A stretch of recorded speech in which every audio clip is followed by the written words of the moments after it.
देख रहे हैं नेटवर्क 33 राजकुमार के साथ। तो चलिए बढ़ते हैं आज की कहानी की ओर। दोस्तों, लालबू दादाजी ने मुझे बचपन में एक किस्सा सुनाया था, एक ऐसी औरत का जो मुर्दे में जान फूंक देती थी और यही शक्ति उसकी मौत की वजह बनी। लालबू दादाजी बताते हैं कि उस वक्त अंग्रेजों से तो हमें आज़ादी मिल गई थी, पर गुलामी से नहीं। बड़े जाति के लोग, जिनमें जमींदार, साहूकार और धन्ना सेठ आते थे, वो छोटी जाति के लोगों पर जरा भी तरस नहीं खाते थे। इनसे सताए हुए लोग या तो तिल तिल कर मर जाते थे या फिर डुम्मा के शरण में चले जाते थे। डुम्मा हमारे समय के वो लोगों का समूह था जिनसे हम सभी घिन करते थे, यहाँ तक कि उन्हें हमारे गांव में घुसने की भी मंजूरी नहीं थी। अगर वो गलती से भी गांव में नजर आ जाते थे तो उन्हें गांव वाले पत्थरों से मार के भगा देते थे, या कभी कभी गांव वाले डुम्मा को इस कदर मारते थे कि वो वहीं पर दम तोड़ देते थे, जिसके बाद उनकी लाश कई कई दिनों तक वहीं पर सड़ती रहती, या सियार गीदड़ उसे अपना निवाला बना लेते थे। पर डुम्मा के लोग इस बर्बरता को भी चुपचाप सह जाते थे, लेकिन ये उनकी कमजोरी नहीं थी बल्कि उनकी गहरी सोच का हिस्सा था।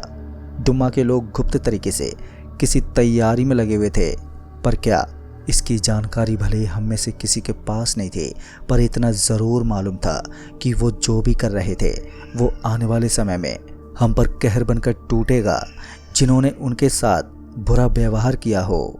और जब इसी डर का एहसास जमींदारों और धन्ना सेठों को हुआ तो उन्होंने डुम्मा के समुदाय के सभी लोगों को ख़त्म करने की ठानी और एक रात 30-40 नामी पहलवान और करीबन उतने ही बदमाश डुम्मा लोगों को मारने पहुंचे। उस रात जहां हम गांव वालों को लग रहा था कि पूरी रात डुम्मा लोगों की चीख पुकार गूंजती रहेगी, तो वहीं इसके उलट उस रात गहरी खामोशी पसरी रही। यहाँ तक कि वो गीदड़ों का झुंड जो रात होते अपने शोर से हड़कंप मचाए रहते थे, वो भी उस रात खामोश थे। और फिर सुबह होते ही जब गांव के लोग उस जगह पर पहुंचे जहां पर डुम्मा रहते थे, तो गांव वालों ने देखा कि वहां सब कुछ नॉर्मल है। उन्हें देखकर ऐसा लग रहा था मानो पिछली रात कुछ हुआ ही ना हो। और यही खबर जब उन तक पहुंची जिन्होंने ये प्लान बनाया था, तो वो भी हैरान हो गए। पर यह हैरानी उस वक्त डर और खौफ में बदल गई जब वो सारे पहलवान और बदमाश नहीं लौटे। यहाँ तक कि उन लोगों की हर जगह खोजबीन की, पर उनका कुछ भी मालूम नहीं चला।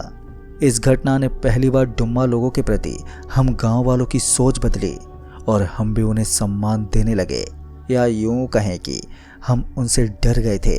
पर हम तो सिर्फ डरे हुए थे, पर उन जमींदारों और धन्ना सेठों की जान पर बन आई थी, जैसे कि उन्हें अच्छे से मालूम था कि उनके साथ क्या होने वाला है। इसलिए उन लोगों ने डुम्मा लोगों को मारने के कई और पैतरे आजमाने लगे, पर हर बार उनके हार ही हाथ लगती। वहीं दूसरी तरफ गांव वाले जो अब डुम्मा लोगों से करीबी बना चुके थे, तो उनके लिए डुम्मा लोग सबसे बड़े मददगार रूप में उभरने लगे थे, या फिर यूं कहें डुम्मा लोग सच्चे मित्र की तरह गांव वालों का हाथ बटाने लगे थे। और ये दोस्ती उस रात गहरी हो गई जब धुनकी दादी के पोते को जहरीले सर्प ने डस लिया और उसकी कुछ ही घंटों के भीतर मौत हो गई। धुनकी दादी का इकलौता सहारा उनका पोता ही था, और उसके चले जाने से अब धुनकी दादी भी जीने की इच्छा छोड़ चुकी थी। और जब उनके पोते को गांव वाले शमशान ले जाने के लिए निकले कि तभी 4 डुम्मा के लोग आए और उस शव को अपने साथ अपने गांव लेकर चले गए, ये बोलकर कि वो जल्दी ही लौटेंगे। धुनकी दादी के जिंदा पोते के साथ गांव वाले ये तो जानते थे डुम्मा लोग तो हैं चमत्कारी, पर क्या वो सच में मुर्दे में जान फूंक सकते हैं, ये जानना अभी बाकी था। खैर, उस रोज तो डुम्मा लोग धुनकी दादी के पोते को अपने साथ लेकर चले गए, और धुनकी दादी के साथ हम लोग उनके पोते के जिंदा लौटने की आस लगाए इंतजार करते रहे। पर वहीं दूसरी ओर थनेत पहलवान की चर्चा ने गांव भर में आग लगा रखी थी। थनेत ये उन्हीं पहलवानों में से एक था जो उस रात डुम्मा लोगों का खात्मा करने पहुंचा था। पर सभी 80 लोग ऐसे गायब हो गए मानो जमीन में समा गए हों। पर थनेत के आने से अब उस रात का खुलासा होने वाला था। आखिर उनके साथ डुम्मा के लोगों ने क्या किया और बाकी के साथी कहाँ हैं और किस हालत में, ऐसे कई सवालों का जवाब लेने के लिए गांव वाले थनेत पहलवान के घर पहुंचे। तो थनेत हाथ जोड़कर रोते बोला, डुम्मा जल्दी हम सभी गांव वालों को ख़त्म कर देंगे डुम्मा अपने मुखिया क्रोधी के लौटने की राह ताक रहे हैं। जैसे उनका मुखिया क्रोधी हमारी दुनिया में आया तो वैसे यहाँ के हवा में जहर फैल जाएगा और हम सभी तिल तिल कर मरने लगेंगे। तनैत पहलवान की ये बात सुनकर, यह कहें चेतावनी सुनकर, गांव वाले सकपका गए, क्योंकि डुम्मा लोग से गांव वालों की नज़दीकियां काफ़ी ज़्यादा बढ़ चुकी थी। ऐसे में तनैत पहलवान की बातों का भरोसा करना ज़रा मुश्किल हो रहा था। पर गांव का एक ऐसा भी वर्ग था जो ये मानता था कि डुम्मा लोग कोई और नहीं बल्कि शैतान के बच्चे हैं, और यही वर्ग तनैत पहलवान की बातों से पूरी तरह सहमत भी था और डुम्मा लोगों को ख़त्म करने के पक्ष में भी। लेकिन शायद उन्हें लगता था कि बाकी गांव वालों की मदद के बिना डुम्मा लोगों को यहाँ से खदेड़ना नामुमकिन है, और इसीलिए उन लोगों ने तनैत पहलवान को बाकी के गांव वालों को वो सब कुछ बताने को कहा जो उस रात हुआ था, ताकि गांव वाले डुम्मा लोगों की हकीकत से वाकिफ हो जाएं।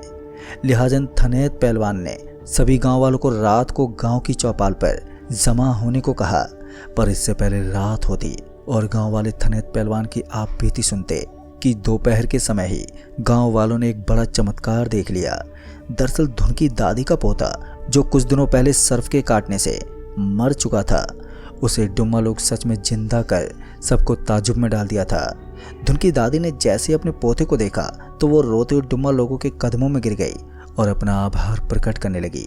वहीं हम गांव वालों का डुम्मा लोगों के प्रति विश्वास और भी बढ़ गया।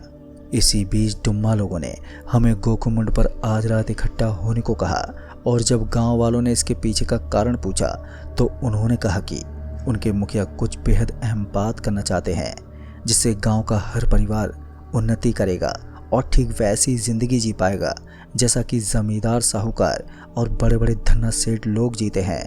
डुम्मा लोगों की ये बात सुनकर गांव वालों के आंखों में एक चमक आ गई, मानो सभी मान बैठे हों कि उनकी ज़िंदगी सही में उन ज़मींदारों और धन्ना सेठों की तरह हो जाएगी।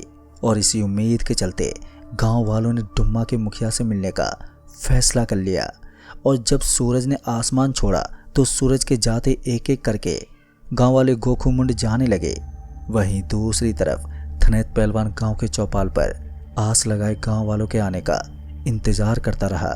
खैर चौपाल पर तो उस रात कोई नहीं गया, पर सभी गांव वाले गोखुमुंड वक्त से पहले ही पहुंच गए, जहां एक बहुत ही विशाल कीकड़ का पेड़ था और उसे एक इंसान लटका हुआ था जो इस कदर सूखा हुआ था कि उसकी सिर्फ हड्डियां दिखाई दे रही थी। अभी सभी गांव वाले उसको ही देख रहे थे कि तभी 4 डुम्मा के लोग किसी को अपने कंधे पर उठा के लाए और उस कीकड़ के पेड़ के नीचे रख दिया। चूंकि वो एक सफ़ेद चादर से लिपटा हुआ था तो ऐसे में हमें पता नहीं चल रहा था कि वो कौन है। अभी गांव वाले कुछ बोल पाते कि तभी उस कीकड़ के पेड़ से झूल रही सूखी लाश अचानक ही अपना हाथ पैर हिलाने लगी, जिसे देखकर गांव वाले डर के मारे पीछे हटने लगे। अभी गांव वालों ने पीछे हटना शुरू ही किया था कि तभी उस झूल रही सूखी लाश से एक आवाज़ आई कि घबराने की कोई ज़रूरत नहीं है, तुम्हें जो चाहिए वो सब मिलेगा। बस तुम्हें इतना करना होगा कि अब जिसके घर में भी किसी की मौत हो, उसका अंतिम संस्कार करने की जगह उसे अपने घर के पीछे 3 बांस के सहारे लटका के रखना। जैसे जैसे वो लाश सूखती जाएगी तो वैसे वैसे तुम्हारी हर ख्वाहिश पूरी होती जाएगी। ये बोलने के बाद उस सूखे मुर्दे के हाथ पैर हिलने बंद हो गए और फिर उन्हीं 4 लोगों ने उस सफ़ेद चादर में लिपटे आदमी को अपने कंधे पर उठाया और वो वहाँ से चले गए और हमें भी जाने को बोल दिया। खैर हम गांव वाले वहाँ से लौट तो आए, पर हम गांव वाले इस सोच में पड़ गए कि क्या हमें सच में ये सब करना पड़ेगा अपनी ज़िंदगी को बेहतर बनाने के खातिर। खैर लंबे और गहरी सोच विचार के बाद लोगों ने साफ कर दिया कि ये हम हरगिज़ नहीं करेंगे। पर कुछ रोज़ बाद जब अचानक ही गांव में सड़न की गंध फैलने लगी और फिर जब इस सड़न की गंध का कारण गांव वालों के सामने आया तो सबके होश ही उड़ गए। दरअसल वो सड़न की गंध किसी और की नहीं बल्कि धुन की दादी की लाश से आ रही थी, जो उनके घर के पीछे 3 बांस के सहारे लटकी हुई थी। और ये काम उसके पोते तनवर ने किया था। और जब गांव वालों ने उससे पूछा कि तुमने ये क्यों किया, तो उसका कहना था कि उसकी दादी ने ये करने को बोला क्योंकि उन्हें यकीन था कि ऐसा करने से उनके पोते की ज़िंदगी अच्छी हो जाएगी। अब ये जवाब सुनकर गांव वाले तनवर पर बहुत ज़्यादा भड़क गए और उसे समझाने लगे कि तूने ये कैसी नासमझी कर दी है। अभी गांव वाले तनवर को समझा ही रहे थे कि तभी तनवर ने अपने घर की कोठरी का दरवाज़ा खोला और हमें अंदर झांकने को बोला। और जब हमने उस कोठरी में झांका तो हम सबको अपनी आंखों पर यकीन नहीं हुआ। दरअसल उस कोठरी के भीतर एक सोने और हीरे से भरा डेग रखा था जो आधा ज़मीन में धंसा था। मतलब कि वो खजाने का डेग ज़मीन से बाहर आया था। मतलब कि जो डुम्मा के मुखिया ने कहा था वो सच में हुआ। अब इस घटना के बाद अचानक ही मेरे पिताजी ने वो गांव छोड़ने का फैसला कर लिया। वैसे तो मैं उनके इस फैसले से सहमत नहीं था, पर पिताजी को अंदाज़ा हो गया था कि अब गांव में सिर्फ मातम ही बसेगा। और हुआ भी कुछ ऐसा ही। हमारे गांव छोड़ने के कुछ महीनों में हर घर से कोई ना कोई मरने लगा और उनकी लाश घर के पीछे 3 बांसों पर टांग दी जाती। जल्द ही गांव में एक अजीब सी बीमारी फैल गई और सारे लोग मारे गए और फिर गांव हमेशा के लिए वीरान हो गया और वो डुम्मा लोग भी कहीं गायब हो गए। तो दोस्तों, इस कहानी में बस इतना ही। तो चलिए लेकर चलता हूँ मैं आपको एक और भूतिया कहानी की ओर। दोस्तों, बरसों बाद जब मैं अपने बुजुर्गों के घर लौटा तो उस दिन हवाओं में कुछ ऐसा सन्नाटा था जो मेरे शब्दों से परे था। घर की दीवारें अब फफूंद से ढकी हुई थी, खिड़कियां जंग खा चुकी थी और लकड़ी की सीढ़ियां हर कदम पर कराती हुई दिखाई पड़ रही थी। लेकिन मेरा मन अजीब तरीके से सुकून में था, क्योंकि ये वही घर था जहां मेरा बचपन बीता था और जहां मेरी दादी की रहस्यमय मौत हुई थी। घर को खुलवाने के बाद मैंने सबसे पहले वो कमरा देखा जहां दादी की उस रोज लाश मिली थी। बिल्कुल उसी जगह बाईं ओर की खिड़की के पास। कुछ पुरानी मान्यता और अंधविश्वासों के कारण मुझे उस खिड़की को हमेशा बंद रखने की सलाह दी जाती थी। मैंने उस रात आराम करने के लिए अपने पुराने कमरे में बिस्तर लगाया। कमरे में एक कोना ऐसा था जहां रोशनी कभी नहीं पहुंचती थी। जब मैं छोटा था तब भी वो कोना अंधेरे में डूबा रहता था। उस कमरे की खिड़की जंग खा चुकी थी, लेकिन मैंने उसे कसकर बंद कर दिया था। फिर करीब रात के 1:30 बजे एक ठंडी सी हवा पूरे कमरे में फैल गई, जबकि खिड़की तो उस वक्त बंद थी। लेकिन फिर भी ये कैसे हुआ? मैं अभी सोच ही रहा था कि शायद कोई दरार रह गई होगी कि तभी मुझे कुछ सरसराने की आवाज़ आई, जिससे मैं चौंक कर उठा। लेकिन उस वक्त सब कुछ शांत था, पर हवा अभी भीतर ही थी। मैंने अपने सिरहाने रखी तकिया पलटी तो मुझे बगल में कुछ भारी सा महसूस हुआ, और जब मैंने उस चीज़ को टटोल कर देखा तो कुछ भी नहीं था। शायद ये मेरा मन का वहम था, और यही सोचकर मैं फिर से बिस्तर पर लेट गया। पर मैंने जैसे ही करवट ली तो एकाएक 2 ठंडे हाथों ने मेरे सीने को कसकर पकड़ लिया। दोस्तों, मैं उस वक्त चीख न सका। ऐसा लग रहा था जैसे मेरा गला किसी ने जकड़ लिया हो। मेरी आंखें भी चौड़ी रह गईं, क्योंकि वो हाथ धीरे धीरे दबाव बढ़ाते जा रहे थे। मुझे ऐसा लग रहा था जैसे कोई आत्मा अपने यहाँ पर होने का प्रमाण दे रही हो। पर मैंने किसी तरह अपनी पूरी ताकत लगाकर उठने की कोशिश की, पर वो हाथ और भी जोर से कस गए। और फिर उसी खिड़की के पास से एक बुदबुदाती सी आवाज़ आई कि तू लौट आया। वो आवाज़ बहुत ही भारी और डरावनी थी, जिसे सुनकर मेरे सीने में धड़कनें तेज हो गई, और उन्हीं तेज धड़कनों के साथ मुझे जोर का चक्कर आया और मेरी आंखें भी भारी हो गई।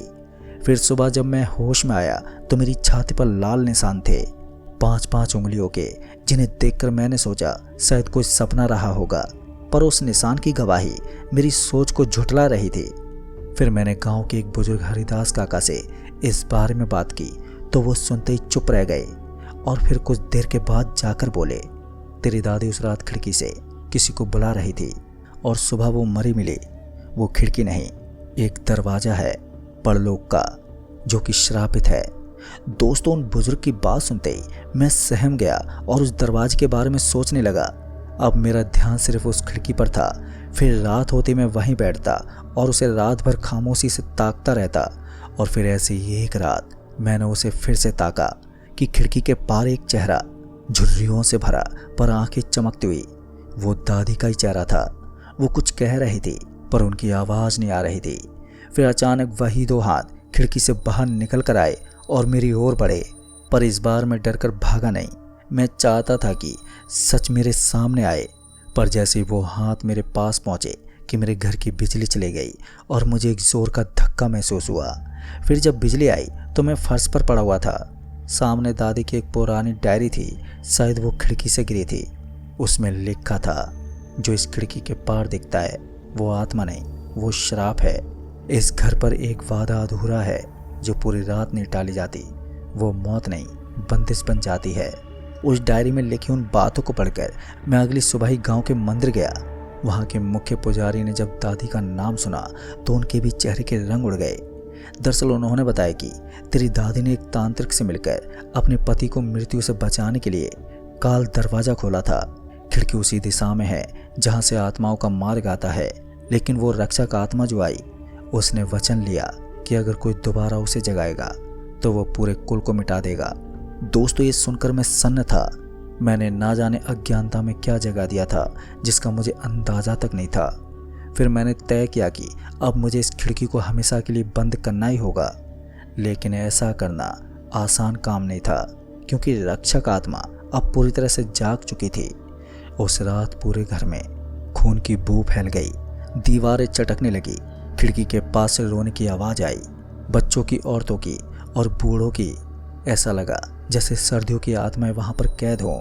फिर वही दो हाथ आए, पर इस बार वे मेरे सीने पर नहीं रुके, वो मेरी गर्दन की ओर बढ़ने लगे।